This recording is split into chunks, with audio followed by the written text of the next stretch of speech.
우리 옆에 보시면서 축복하겠습니다. 믿음으로 걸어갑시다. 시작. 믿음으로 걸어갑시다. 손에 잡히는 것 없고 눈에 보이는 것 없어도 믿음으로 사는 삶이 우리 성도들의 삶인 줄로 믿습니다. 하나님 약속 꼭 붙잡고 한 걸음 한 걸음 가는 겁니다. 한 걸음 한 걸음 가는 겁니다. 한 걸음 한 걸음. 뭐 이렇게 막 100m, 200m, 300m, 뭐 1km 앞을 보고 가는 것이 아니고 한 걸음 한 걸음. 그래서 믿음 생활하기가 참 어렵습니다. 교회 나와서 한 주간 교회 나오고 한 달 교회 나오면 뭔가 확 달라지고 변화되고 막 이러면 너무 좋겠는데 뭐 교회 나가봐도 뭐 별 수 없네 이렇게 생각 들기가 쉬워요. 믿음으로 사는 삶이. 그런데 한 걸음 한 걸음 약속 말씀 붙잡고 믿음으로 나아가면 반드시 하나님께서 그 길 가운데 역사하시고 인도하시는 줄 믿으시기 바랍니다.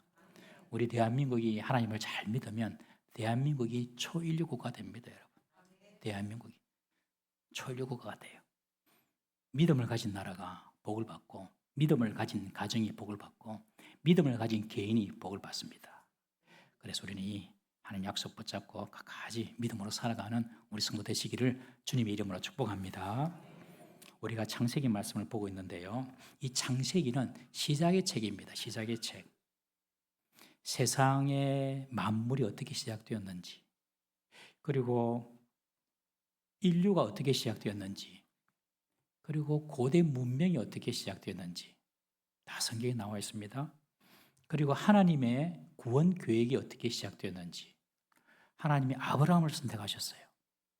아브라함을 선택하셔서 믿음의 최고 조상으로 삼으셨습니다. 그리고 하나님께서 그 아들 이삭을 선택하시고 세 번째로 야곱을 선택하셨습니다. 오늘 본문에 야곱의 이야기가 나옵니다. 여러분, 야곱이라는 이름의 뜻은요, 발꿈치를 잡는 자라는 뜻입니다. 발꿈치를 잡는 자. 이름 자체가 별로 좋은 뜻이 아닙니다. 야곱이라는 그 이름의 뜻에서 나온 것처럼 뭔가 내가 잡아야 돼. 내가 잡아야 돼. 내 손으로 잡아야지 일이 된다. 내 손으로 잡아야지 성공한다. 이렇게 자기를 철저히 신뢰하고 의지하는 인생, 그게 바로 야곱의 인생입니다. 발꿈치를 잡는 자니까 남의 발꿈치를 잡으면 넘어지겠죠. 그래서 넘어뜨리는 자, 사기를 쳐서라도 남을 넘어뜨리고 내가 앞서야 되는 자, 그 이름의 뜻이 바로 야곱이란 말입니다.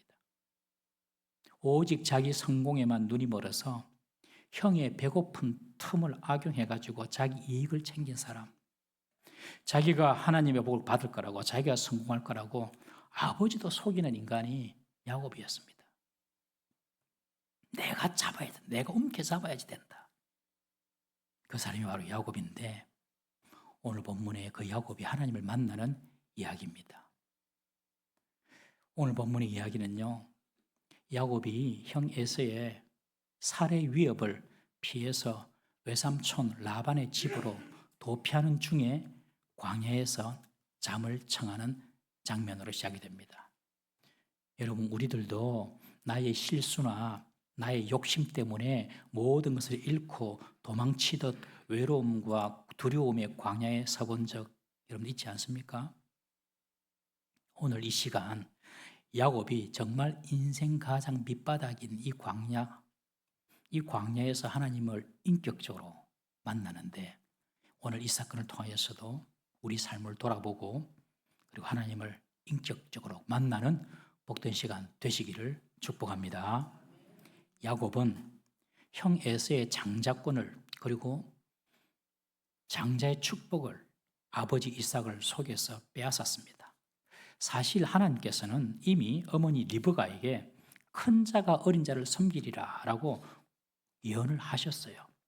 야곱이 조금만 믿음이 있었다면 그 약속을 굳게 믿고 기다렸을 텐데 그는 축복을 받지 못할까 봐 초조하고 조급하고 불안하고 두려웠습니다. 형이 그 축복을 받을까 봐. 여러분, 불안해지고 초조하고 두려울 때가 있지 않습니까? 그럴 때가 있거든요. 그때 어떤 행동을 한다든지 어떤 결정을 하면 절대로 안 됩니다. 그때는 그냥 얼음처럼 가만히 기다려야 됩니다. 가만히 있어야 돼요. 그리고 기도해야 됩니다. 아버지 이삭이 형을 불러가지고 장자의 복을 주려고 하니까 이 야곱이 불안해가지고 아버지를 속이기 시작한 겁니다. 불안, 두려움, 초조, 이것은 하나님의 뜻이 아닙니다. 그때는 잠잠히 하나님을 바라봐야 됩니다. 야곱이 자신의 지혜와 자신의 방식대로 억지로 삶을 쥐어 짜듯이 해서 만든 결과가 무엇입니까? 축복의 성취가 아니라 형 에서의 살해 위협을 피해서 평생 한 번도 떠나본 적이 없는 그 안전한 집을 도망치듯이 빠져나와서 한 번도 본 적이 없는 낯선 외삼촌 라반의 집으로 쫓겨나는 신세가 된 것입니다. 여러분, 야곱이 자기 집을 떠나서 삼촌이 있는 하란으로 도망치는 이 광야 길은 단순한 지리적인 이동이 아닙니다. 그것은 내 방식대로, 내 멋대로, 내 경험, 내 지혜대로 내 삶을 통제하려 하면 결국 모든 것을 잃고, 그리고 오늘 이 야곱처럼 캄캄한 인생의 광야길로 들어간다는 교훈을 우리에게 주고 있습니다. 여러분, 내 경험, 내 지혜, 내 머리 너무 믿지 마시기를 바랍니다. 오늘 야곱이 이제 삼촌 집으로 도피를 해가면서 해가 졌습니다. 그리고 캄캄한 광야에 홀로 남겨졌습니다. 이제 더 갈 수 없죠. 그러니 큰 돌 하나를 침대에 삼고 베개 삼아가지고 누워서 잠이 듭니다.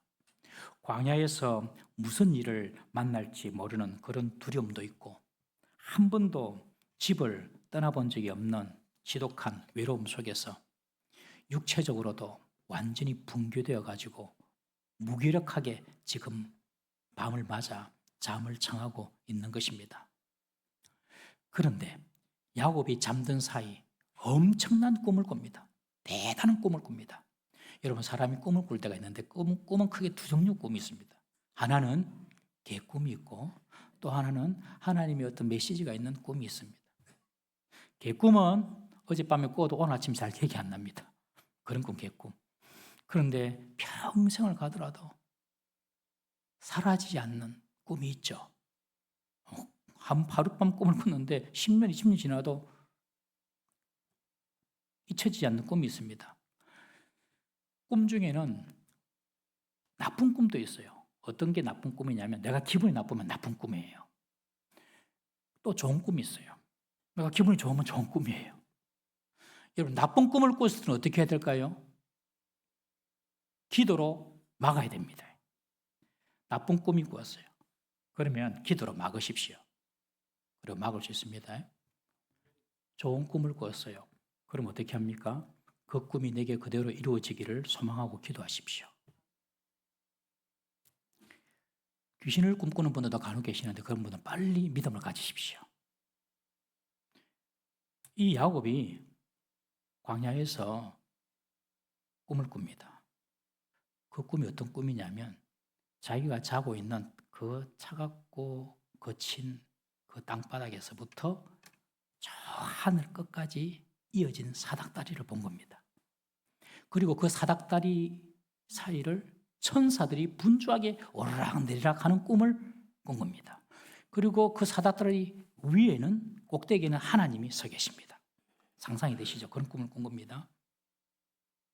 이 사닥다리 환상이 주는 두 가지 의미가 있는데, 첫 번째는요, 이 땅의 삶이 결코 땅에만 머물지 않고 하늘과 철저히 연결되어 있다는 것을 의미합니다.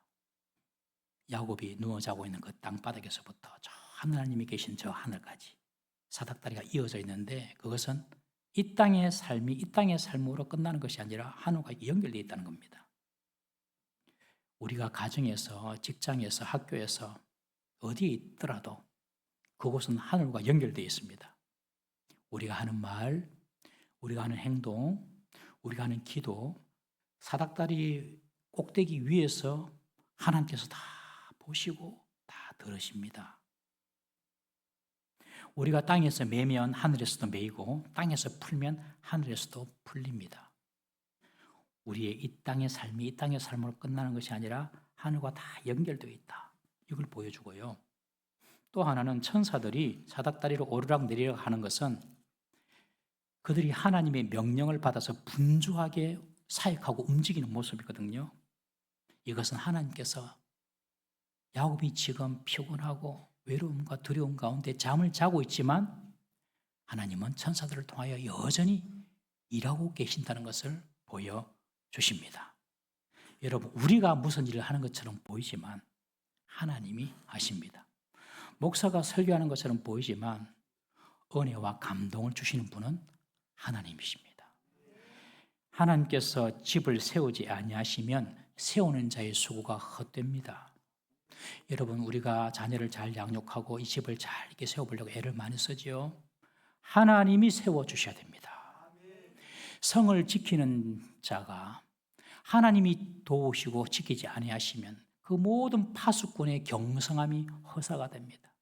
하나님이 지켜주셔야 됩니다. 여러분, 휴전선 155마일 우리 군인들도 열심히 지키지만 하나님이 지켜주셔야 합니다. 하나님이 도우시는 나라, 하나님이 보호하시는 나라 되면요, 어떤 나라도 두려워할 것이 없어요. 미국도 중국도 일본도 러시아도 두려워할 것이 없습니다. 하나님이 도우시는 나라가 되면. 그래서 최고의 애국자가 바로 성도들입니다. 나라를 위해서 기도하는 사람들이 성도들이거든요. 하나님이 세우시고 하나님이 지켜주셔야 됩니다. 야곱은 지금 뭐하고 있습니까? 피곤해 지쳐서 두려움과 외로움 가운데 자고 있어요. 그런데 하나님은 천사를 보내가지고 계속 일하고 계세요. 이 진리를 우리가 알아야 됩니다. 내가 하는 것처럼 보이지만 하나님이 하신다. 옆에 분에게 한번 축복하십시다. 당신이 하는 것이 아니라 하나님이 하십니다. 시작. 당신이 하는 것이 아니라 하나님이 하십니다. 아직도 내가 붙들고 끙끙거리고 있는 자녀 문제 있습니까? 하나님께 맡겨놔야 됩니다. 건강 문제 있습니까? 맡겨놔야 됩니다. 경제 문제 있습니까? 미래의 장래 될 일에 대한 문제 있습니까? 이런 모든 무거운 짐들 다 주님께 맡겨놔야 됩니다. 잠언 16장 3절 말씀처럼 너의 행사를 여호와께 맡기랴. 그리하면 그가 이루시고. 여러분, 이 말씀처럼 우리 삶의 모든 통제권을 하나님께 맡겨야 됩니다. 내가 하는 것이 아니라 하나님이 하십니다. 이 믿음을 갖는 것이 아주 중요합니다. 사다리 위에 서신 하나님은요, 스스로를 소개하는데 야곱에게 뭐라고 소개하냐면 아브라함의 하나님이다, 너희 할아버지. 나는 이삭의 하나님이다, 너희 아버지. 너희 할아버지의 하나님, 너희 아버지의 하나님이다 라고 말씀을 하십니다. 즉 아브라함을 불러서 선택하시고 아브라함에게 놀라운 언약을 준 존재가 바로 나 자신이다. 그리고 그 위대한 약속을 이제 너에게 이룰 것이다 라고 지금 말씀하시는 거거든요.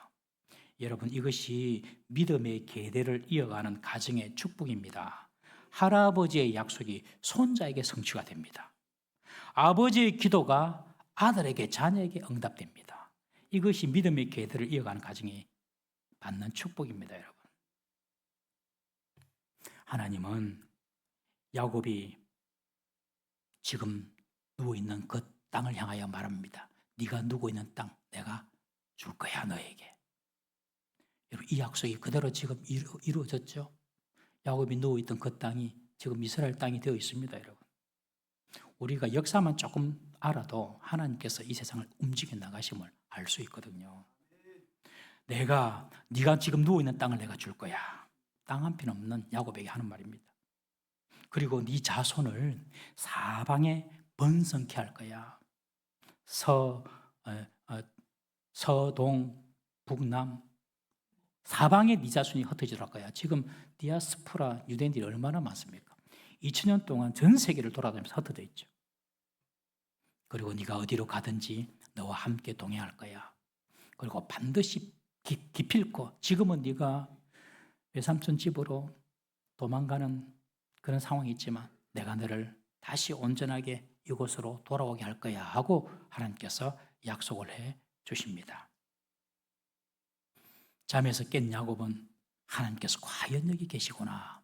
그런데 내가 알지 못했다 고백하면서 심히 두려워합니다. 야곱이 느낀 두려움은 더 이상 형 에서의 칼날에 대한 죽음의 공포가 아닙니다. 또는 광야길에서 만날 막연한 두려움도 아닙니다. 온 우주를 통치하시는 하나님의 압도적인 임재 앞에서 자신의 초라한 모습을 보는 경외감입니다. 여러분, 우리가 하나님을 믿으면 이런 순간이 반드시 와야 됩니다. 하나님이 너무 위대하신 분이시고 하나님이 너무 놀라우신 분이시고 나는 너무 초라한 정말 먼지 같은 인간이구나.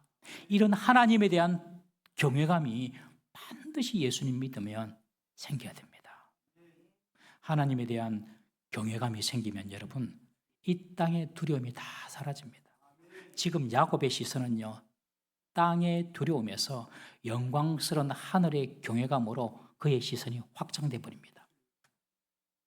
하나님에 대한 경외감이 생기면 땅의 두려움이 사라진다는 사실을 믿으십시오. 지금 여러분 두려움 문제가 있습니까? 사람에게 있어서 가장 두려움이 뭘까요? 죽음입니다. 죽음. 한 번도 가보지 못한 그 길. 그런데 하나님에 대한 경외감이 생기고 하나님의 위대하심과 크심을 보면 죽음도 하나도 두렵지 않습니다. 이런 하나님에 대한 경외감이 우리에게 날마다 일어나기를 주의 이름으로 축복합니다. 야곱은 하나님의 임재를 느끼고 두렵도다 이곳이요, 이것은 다름 아닌 하나님의 집이요, 이는 하늘의 문이로다. 하나님을 만나는 문이고 이곳이, 그리고 하나님이 임재하시니까 하나님의 집이다, 그렇게 말합니다. 야곱은 평안히 살았던 아버지 집에서 하나님을 만난 것이 아니라 광야에서 하나님을 만났습니다. 여러분, 광야를 뜻하는 히브리어가 미드바르라는 말인데, 이 광야라는 이 미드바르라는 말은요, 말하다라는 다바르라는 말과 같은 어원 속에서 왔습니다. 그러니 이 광야 속에서 하나님께서 말씀하신다는 뜻이거든요. 여러분, 인생의 광야 속에 우리가 있을 때에, 외롭고 두렵고 어디로 갈지 모르는 그런 상황 가운데 있을 때에 하나님께서 말씀하십니다. 그래서 이 광야는요, 고달프지만은 하나님을 만나는 거룩한 응접실이 되는 것입니다. 여러분, 고독, 두려움, 고난, 어려움, 내 인생에 만나는 이런 문제들, 그것을 저주로 보지 마십시오. 그것을 인생의 숙제로 보지 마십시오. 하나님을 만나는 응접실입니다. 여러분, 사람이 잘 돼 보세요. 잘 나가고요, 모든 것이 형통하고요, 그러면요, 하나님 안 만납니다. 하나님 안 만나요. 왜요? 내 마음이 교만해지고 높아져가지고 내가 신인데요, 내가 하나님인데요, 내가 다 할 수 있는데 뭐 한다고 하나님 만납니까? 안 만나져요. 그런데 인생의 광야길에 들어오고 두렵고 불안하고 힘이 들고 어려움이 있는 그 광야 길 속에 내가 들어갈 때에 하나님께서 다바르 말씀하시는 것을 우리가 듣고 하나님을 만날 수가 있는 겁니다. 그러니 인생의 문제를 숙제라고 여기지 마시고, 내 인생의 문제는 하나님을 만나는 문이다. 내 인생의 문제는 하나님을 만나는 응접실이다. 이렇게 믿으시기 바랍니다. 야곱이 차가운 돌베개를 베고 가장 무기력하게 누워있을 때 주님이 찾아오셨듯이, 여러분, 우리가 가장 무기력하고 외로운 광야에 있을 그 시간에 주님은 우리를 찾아오십니다. 그래서 오늘 우리가 이곳에 와서 또 예배를 하고 있는 겁니다. 아, 이곳이 하나님이 계시는구나, 이곳이 하나님의 집이구나. 베델이라는 이름을 지은 이 야곱, 아침에 일찍이 일어나서 그가 베고 잤던 돌을 가져다가 기둥으로 세웁니다. 그 돌을 기둥으로 세우고 그리고 거기에 기름을 붓고 그곳 이름을 베델이라고 이름을 짓습니다. 하나님의 집이란 뜻입니다. 그리고 하나님께 기도를 합니다. 지금까지 야곱은 기도하는 사람이 아니었습니다. 집에서 살면서 한 번도 기도한 적이 없습니다. 무엇이든지 자기 머리로 했습니다. 무엇이든지 자기 손으로 했습니다. 내가 움켜잡아야 돼. 내가 그 말 뜻처럼 내가 뭔가를 움켜잡아야지 형통하고 성공하는 거야. 이렇게 살았던 이 야곱. 그런데 이제는 움켜잡는 손을 펴고 그 손을 모아서 기도합니다. 하나님을 진정으로 만난 사람의 특징이 뭐냐면요, 기도하는 사람이 되는 것입니다. 이것은 누가 가르쳐서 되는 것이 아닙니다. 마치 어린 아이가 문제가 생기면 엄마, 아빠 하면서 엄마, 아빠 찾듯이 하나님을 아는 사람은요, 하나님을 만난 사람은요, 무슨 일이든지 하나님을 찾게 되어 있습니다. 오늘 이 야곱이 그래서 하나님께 기도합니다. 우리의 삶에 기도가 없다면 내가 아직 하나님을 머리로만 믿고 있다고 생각하시면 됩니다. 꼭 교회에 나와서 기도하는 것만 기도가 아니고요, 여러분들의 삶의 현장에서 늘 하나님을 찾는 사람, 그런 사람이 하나님을 만난 사람입니다. 야곱은 하나님께서 자신을 지키시고 평안히 돌아오게 하시면 내가 3가지 약속을 지키겠습니다 하고 하나님께 기도합니다. 이런 기도를 서원 기도라고 합니다. 서원 기도는 어떤 기도 제목을 조건으로 걸고 하나님께서 응답하시면 내가 서원한 약속을 지키겠습니다 하는 하나님과 약속하는 기도거든요. 여러분, 서원 기도 해보신 적 있으신가요? 만약 그렇게 해서 하나님께서 응답해 주셨어요. 그러면 반드시 약속을 지키셔야 됩니다. 하나님께서 하나님과 약속을 했는데 하나님께서 응답해 주셨는데 기도를 지키지 않으면 징계가 따라옵니다. 그래서 서원 기도는 함부로 하면 안 됩니다. 못 지킬 것 같으면 아예 안 하는 게 좋습니다. 그런데 간절한 기도 제목이 있을 때 우리는 서원 기도를 드리거든요. 하나님께서 응답을 정말로 해주셨다면 반드시 지키셔야 됩니다. 당장에 자신에게 해로워 보이는 서원도 지키면 하나님은 더 큰 복을 주십니다. 이것이 하나님의 마음이거든요. 왜 지키라고 하냐면 더 큰 복 주려고. 이 사실을 아셔야 돼요. 내가 서원을 했습니다. 하나님께서 응답해 주셨습니다. 그러면 그 서원을 지킵니다. 왜 지키라고 하냐? 너 해로워도 지켜. 해로워도 지켜. 너희한테 손해가 오더라도 지켜. 라고 말씀하시는 이유는 더 큰 복을 주시려고. 여러분, 한나가 아들이 없어가지고 하나님께 서원기도 하잖아요. 아들 주시면 하나님의 종으로 바치겠습니다. 그런데 사무엘을 주셨거든요. 젖들 무렵에 하나님께 바칩니다. 그리고 끝이 아니라 그 뒤로 하나님은 한나의 태문을 열어주셔서 3아들과 2딸을 더 주십니다. 5명을 더 주십니다. 5는 성경의 완전수입니다. 충만한 수를 의미하거든요. 완성의 수가 5입니다. 완전한 복을 주십니다. 여러분, 서원은 의무보다 감사의 고백으로 하는 것입니다. 그래서 서원을 했는데 응답 받았으면 꼭 지키십시오. 그런데 지킬 능력이 없어요. 그럴 경우에는 레위기 27장에 보면 제사장에게 찾아갑니다. 제사장에게 찾아가서 내 형편이 이렇습니다 라고 이야기를 하면 제사장하고 타협을 해가지고 할 수 있는 분량만 하면 됩니다. 야곱은 3가지 서원 기도를 하나님께 드리는데 사실 이 3가지 서원 기도는 성도의 마땅한 의무라고 보시면 됩니다. 아주 기본적이고 마땅한 의무. 첫 번째 뭐냐면 나를 내가 가는 이 길을 해서 지키시고 그리고 내가 먹을 것 입을 것 야곱을 보십시오. 나중에 우리 다음 주에도 이제 보겠는데 먹을 것 입을 것만 주셔도 됩니다. 이렇게 지금 이야기하는 거예요. 최소한 살려만 주시고 그리고 내가 안전하게 돌아오면은 내가 이 3가지 약속을 지키겠습니다. 첫 번째, 여호와 하나님이 나의 하나님이 될 것입니다. 내가 이제 여호와 하나님을 나의 하나님으로 섬기겠습니다. 이 말이 무슨 말이냐면 지금까지 할아버지 아브라함의 하나님이었잖아요. 아버지 이삭의 하나님이었잖아요. 그런데 그런 건 내 조상 아버지 하나님이 아니라 나의 하나님으로 섬기겠습니다. 하나님을 나의 주인, 나의 왕으로 섬기겠습니다 라는 고백입니다. 여러분, 여호와 하나님은요 어떤 부모님의 하나님, 목사님의 하나님, 장로님의 하나님 이런 차원이 아니라 나의 하나님이 되어야 합니다.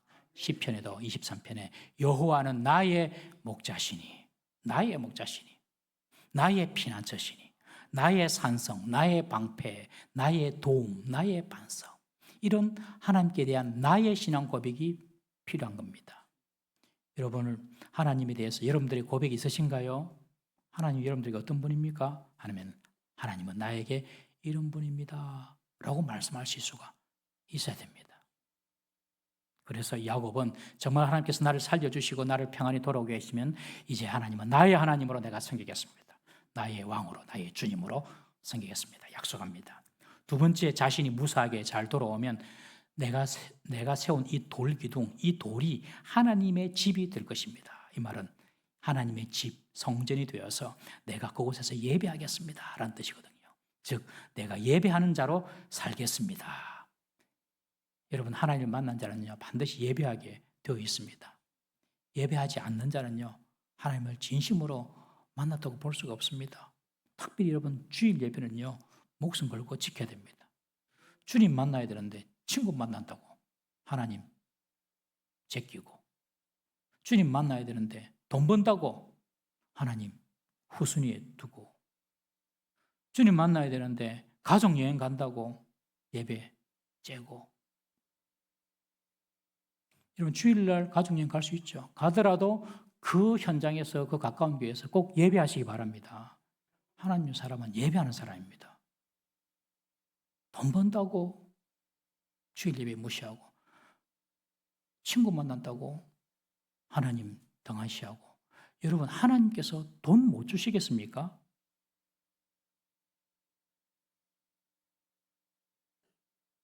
대답이 없네. 예. 하나님 돈 못 주시겠습니까? 하나님께서 좋은 사람 못 만나게 하시겠습니까?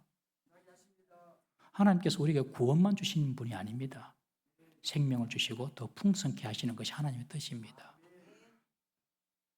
그런데 그 모든 그냥 그 보호의 본질인 그 하나님을 제껴버리고 내 힘으로, 내 지혜로 뭔가 더 얻어보려고 우리는 살아간단 말이죠. 여러분, 예배는요 액세서리가 아닙니다. 액세서리. 귀걸이 같은, 귀걸이 하나마나 해도 되고 안 해도 되고, 스카프 하나마나 해도 되고 안 해도 되고, 모자 쓰나마나 써도 되고 안 써도 되고, 이런 액세서리가 아니고 에센스입니다. 에센스. 반드시 있어야 되는 가장 본질적인, 그리고 가장 정수가 되는, 가장 기본적이 되는, 그게 바로 예배입니다. 그래서 주일 예배를 잘 들으시기를 바랍니다.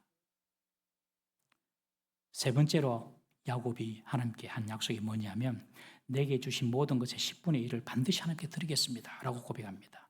여러분, 11조는 단순한 율법이나 종교적인 의무로 생각하시면 안 됩니다. 모세의 율법이 10계명에서 11조에 대한 이야기를 하는데, 그 모세 율법이 세워지기 전 500년 전부터 야곱이 11조를 약속합니다. 율법이라고 보면 안 됩니다, 여러분. 모세 율법이 나와서 이제 11조가 나오는데 그걸 율법으로 보면 안 돼요. 여러분, 이 야곱이 하나님께 11조를 드린다는 것은 상상할 수 없는 결단이거든요. 야곱을 한번 생각해 보십시오. 평생 남의 발꿈치를 잡고 어떻게든 자기 힘으로 쟁취하고 자기 힘으로 모으고 자기 힘으로 세워진다고 생각했던 사람 아닙니까? 철저하게 자기 지혜만 믿고 자기 힘으로 자기의 삶을 통제하고 자기의 삶을 완성시키려고 했던 사람이 바로 이 야곱입니다. 그런데 그런 이기적인 사람이 생명과도 같은 자기 소유 중에 가장 중요한 10분의 1을 하나님께 드린다? 이것은 엄청난 사건입니다. 11조는 내 인생의 참된 소유권, 그리고 내 삶의 참된 공급자, 그분이 바로 하나님입니다 라고 고백하는 자기 신앙입니다. 야곱이 내가 하나님께 11조를 드리겠습니다, 이 말은 단순한 것이 아니라 완전히 하나님 앞에서 항복한 겁니다. 하나님, 지금까지는 내 손으로 남의 발 뒤꿈치를 잡더라도, 남을 넘어뜨리더라도 뭔가 이루려고 했는데 이제 모든 복이 하나님께로부터 온 것입니다 라는 자기 항복 선언이며 자기 부정입니다. 어떤 교회 목사님께서 설교하시면서 이런 이야기를 하시더라고요. 교회가 주차장 공간이 없었답니다. 그래서 교인들이 아주 불편해 있었는데 그 교회 옆에 있던 큰 공터를 가진 어느 집 주인이 교회에 와서 보니까 이 사람들이 주차할 데가 없는데 우리 집 마당을 쓰세요. 큰 넓은 공터를 쓰도록 허락을 해줬다는 겁니다. 교회에서. 그래, 사용비는 얼마나 드리면 좋겠습니까? 아유, 그냥 무료로 쓰라고. 괜찮다고, 무료로 쓰라고. 그런데 조건이 있다고. 52주, 1년 52주 중에서 단 한 주만 그때는 쓰지 마라, 그런 겁니다. 그러니 교회도 감사하고 성도들도 편하게 그냥 예배 올 때마다 그 집 앞마당에 다 주차를 하고 예배를 드립니다. 1년이 가고 2년이 가고 세월이 지나가니까 그 1년에 단 한 주는 그 주차장을 못 쓰거든요. 근데 그게 너무 불편해진 거예요. 왜 한 주만 허락 안 하시지? 그래서 교회 대표가 찾아가지고 죄송한데 그 한 주도 쓰게 하면 안 됩니까? 우리가 사용비를 드리겠다고. 왜 그 한 주만 안 됩니까? 물으니까 그 주인이 하는 말이 내가 52주 중에서 한 주는 못 쓰게 해야지 그 땅 주인이 누군지는 알 거 아닙니까? 한 주는 못 쓰게 해야지. 내가 다 줬는데. 그래야지 그 땅 주인이 누군지 알지. 52주 그냥 마음대로 그냥 교회에서 다 쓰게 내가 허락해 주면 그 땅이 교회 땅인 줄 알 거 아닙니까? 맞죠? 여러분, 하나님께서 우리에게 모든 것 주셨어요. 돈만 주셨습니까? 생명도 주셨어요. 구원을 주셨어요. 믿음을 주셨어요. 다 주셨어요. 그 중에 10분의 1은 하나님께 드리라는 것은 나의 모든 삶의 공급처가 하나님이십니다. 내 삶을 통제하고 주관하신 분이 하나님이십니다. 이런 믿음의 고백인 것입니다. 그런데 하나님은 아까 서원기도 실천하면 더 복을 주시는 것처럼 11조로 감사하는 자에게 또 복을 약속해 주셨어요. 그것이 말라기 3장 10절 말씀입니다. 한번 읽어볼까요? 시작. 만군의 여호와가 이르노라 너희의 온전한 11조를 창고에 들여 나의 집에 양식 있게 하고 그것으로 나를 시험하여 내가 하늘 문을 열고 너에게 복을 쌓을 곳이 없도록 붙지 아니하나 보라. 성경에 하나님을 시험하라는 말은 안 나오거든요. 어떻게 하나님을 시험하냐? 하나님을 시험하지 마라. 그런 말이 나오는데 성경에 단 한 구절 여기서만 하나님을 시험하라 허락을 해주셨어요. 그것이 11조입니다. 하나님께 드리면 내가 너희들의 삶에 어떤 복을 주는지 한번 봐라. 메뚜기를 검하여서 토지 소산을 먹지 못하게 하고 밭에 포도나무 열매가 기한 전에 떨어지지 않도록 하겠고 너희의 땅을 아름답게 해줄 것이다. 이것이 하나님의 축복입니다. 불필요한 손실 다 막아주겠다는 겁니다. 사랑하는 성도님 여러분, 도망자 야곱의 고독하고 무서운 광야길에 하나님께서 천사를 부르셔서 일하셨던 그 주님이 오늘 우리의 팍팍한 삶 속에서도 여전히 살아계셔서 동일하게 역사하고 계심을 믿으시기 바랍니다. 내 얄팍한 지혜, 내 짧은 경험 방식으로 내 삶을 움켜쥐고 통제하려 하면 야곱처럼 광야의 어둠 속으로만 들어갈 뿐입니다.